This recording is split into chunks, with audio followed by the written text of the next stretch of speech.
We've all been out driving down the road and had a driver slam on the brakes in front of us, or cut us off, or somebody coming in fast behind, about to rear end us. All those things have been they're common. It happens every day, and there's not a whole lot of protection you get out of that. And when it happens, you're stuck in it, and it's your word against theirs. Having a dash cam is a good way to help protect yourself and get some proof that you're not at fault for the situation. This one is the 70mai T800 4K dash cam with 3 channels. So we're covering the front, back, and inside of the vehicle to cover everything around us to make sure you get the most coverage and protection. I live out in the country. I don't have a whole lot of instances where I have a vehicle cut me off or running into me. I don't live in a heavy traffic area. Now, when I travel, that's a different story. But out here, we have things like deer, animals around in front of us, shoot, cattle getting out on the road. So there's stuff you got to be prepared for, and having a camera can be great, whether it's just to show off something cool you saw while you're driving, or maybe it's to cover you in an insurance situation. A dash cam's a great idea, and this one is a really good option to consider. Let me tell you about it.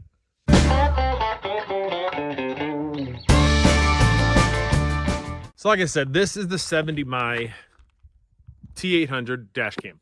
So this one's in 4K. We've got the camera facing frontward and the camera looking backwards are both 4K. So you've got super good clarity, great resolution, at 30 frames per second. It's a really great system. I've been really impressed at how clear the images are and the quality of video recordings. It's good enough. You can zoom in and read the license plate in front of you. So they do a really good job. Now, it does have the interior camera. So like I said, we've got front, back, and inside. So we're covered from all areas. The inside camera is a 1080p HD camera. It has infrared lights on it so that during the nighttime, you still get a clear picture inside. It's going to be black and white, but you're going to be able to see what's going on inside your vehicle.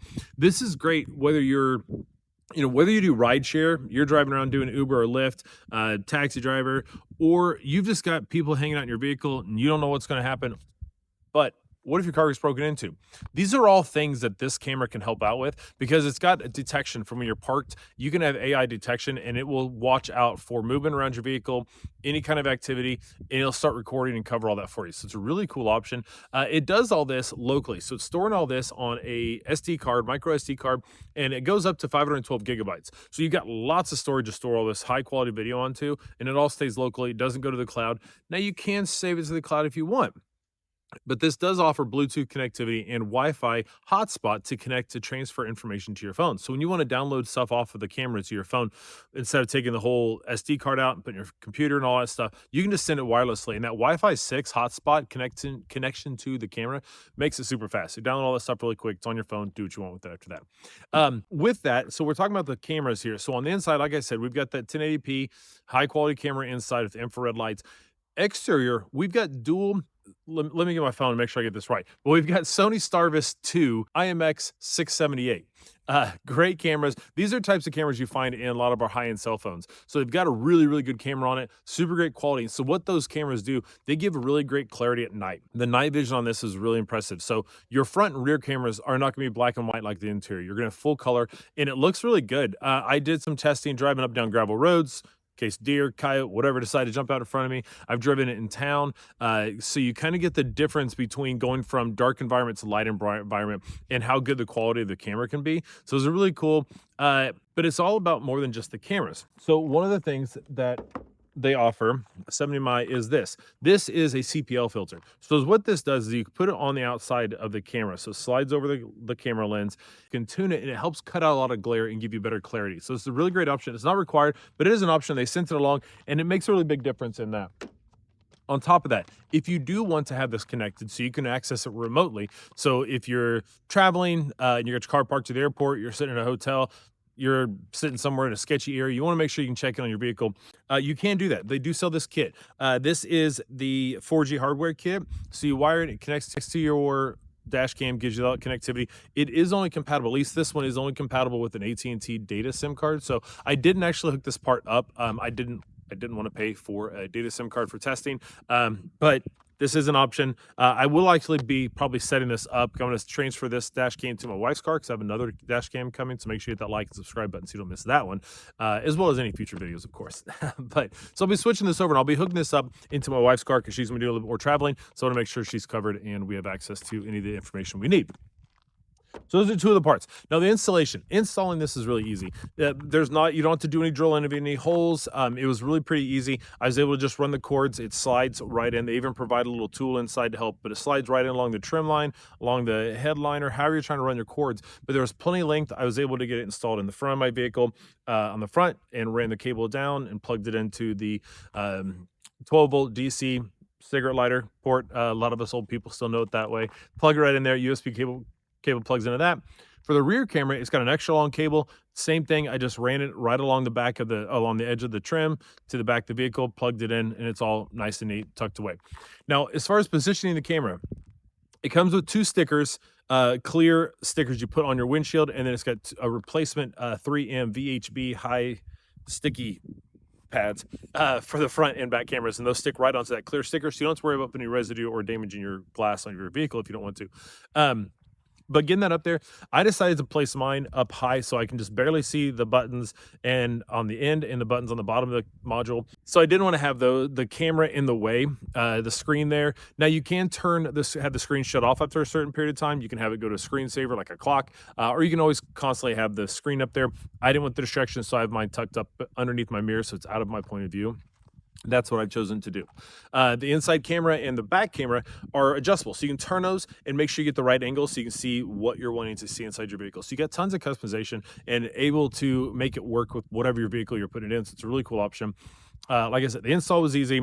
Everything's been really nice to run on this. I have had no issues with it draining my battery or not working when I need it to work. So I don't have any specialized hardware or anything like that for this. It just plugs in the cigarette lighter, plugs into the USB port of that in my truck, and I've had my vehicle sit, it's sat for a week while I was in Las Vegas at CES, didn't drain the battery, had no issues with it, fired up, and it's been great. As far as the power, it doesn't use what we've become used to seeing is lithium ion batteries. So there's lithium batteries in our smartphones and all that kind of stuff. It's actually using a supercapacitor, so it doesn't have as much volatility. It's not as subject to sensitivity of temperatures. So with it sitting on the windshield, especially out here in the Midwest, we get some really hot sunshine and it gets really warm. So that should help it with any kind of heat issues and not causing the battery to get damaged or something like that. So it's something that they've thought about, and it's great to see that put into it.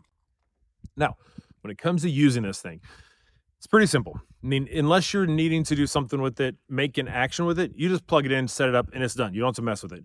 But when you need to do something, you got the physical buttons across the bottom to shut off into your camera if you want. You can shut off the microphone. You can switch camera views on the little screen because the screen itself is not touchscreen. It uses the buttons to navigate around it. The screen's very clear.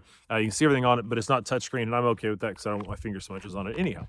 If you do need to get a video recorded, so say you're driving around, you see a deer coming out like on the edge of the road, and you want to make sure you get a recording going so if that thing jumps in front of you or it's a vehicle or something like that, you can simply say, take photo, and it'll snap a photo. You can say record video. It'll start recording for, I believe it's 20 seconds. I'll double check that and put it up here if I'm wrong, but it'll start recording for you. So it catches all that information for you. You can save it and send it off.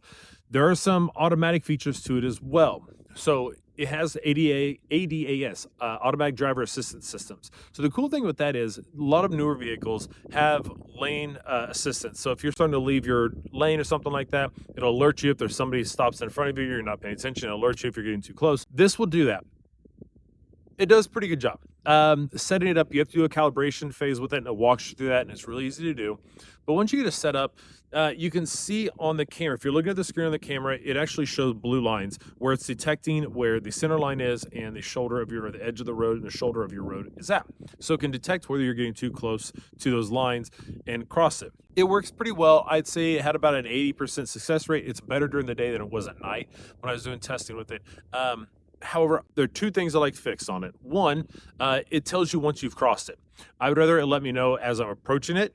And the other part of it is I don't want it to just, because right now it uses a voice. It says you can turn the volume up and it's relatively loud, but it'll say you've exited the lane or crossed the lane lines or something like that. I always have my music really loud in my truck, so it's kind of hard to hear it. So I'd rather give a beeping sound or give me the option for beeping or voice. Outside of that, it works relatively well. It's better than nothing. It does also have a feature so that if you are in an accident or there is a sudden stop, it is supposed to start recording and record 10 seconds prior to the event and record 30 seconds after the event. I tried to test this by getting a pretty good speed and then hitting the brakes and seeing if I could trigger it with a quick sudden change. It didn't trigger for me. I tried it 2 different times, and after that, I was like, I'm not doing this anymore because it's not good on my vehicle, and I don't want to change tracking. So, hit or miss. It's there. It did not work in the two times I tried testing that feature in it. However, the lane departure was working. Like I said, about 80% of the time is better during the day than in the evening. Other than that, works pretty good. There are some parking assistance features. So the things like parking monitoring, if somebody's messing with the vehicle, stuff like that, those features do require an additional wiring setup for it to give it additional power and things like that. So while it's on and recording that stuff, it's not draining your battery. So it does require that. I did not have that, so I can't test that feature for you. Another great thing that the camera has is it does have GPS. So it knows where you're at. And so if you were to get in a wreck or something has happened, your vehicle gets stolen, it has GPS location, and you can put different timestamps on your video. So when it's recording video and saving that stuff, you can have it record the time, the speed, the location, all that stuff is all part of it. So it's really great to have that information in there. So should you need it, if you need to present it to, an attorney, an insurance company, police department, whatever like that, you've got all the information there. You don't have to worry about, he said, she said, whatever that may be. It's all there. You got the information to help protect you and those who may have also been involved in this situation. So while I wasn't too sure about testing a dash cam, it's not something I feel like I needed, mainly because I see these things when I go travel places and take taxis or Ubers or something like that. And it makes a lot of sense for them. They're protecting themselves because usually we're in a high traffic area, so any vehicles around them, but also it's a situation where they've got people they don't know in their vehicles. So in my mind, that was the main use for people that live in cities and rideshare and taxi drivers. Then I started thinking more about it, and I had a couple instances where I've had deer come out in front of me. I've had large trucks where they're hauling hay or grain or something like that, coming to an intersection on a gravel road, and maybe they're not paying attention. It's hard for those vehicles to get stopped, and I was like, man, it'd be nice to have something like that in case something happened. And so reaching out, getting this has been really great. It's got a super wide field of view, so it catches a lot of the stuff that's in front of you and behind you. So I've had no issues with it as far as performance working, things like that, aside from the detection of, you get in an accident or hit your brakes really hard and that kicking on a recording, and the 80% success rate of the lane departure. Other than those two things being hit or miss, the camera's been great.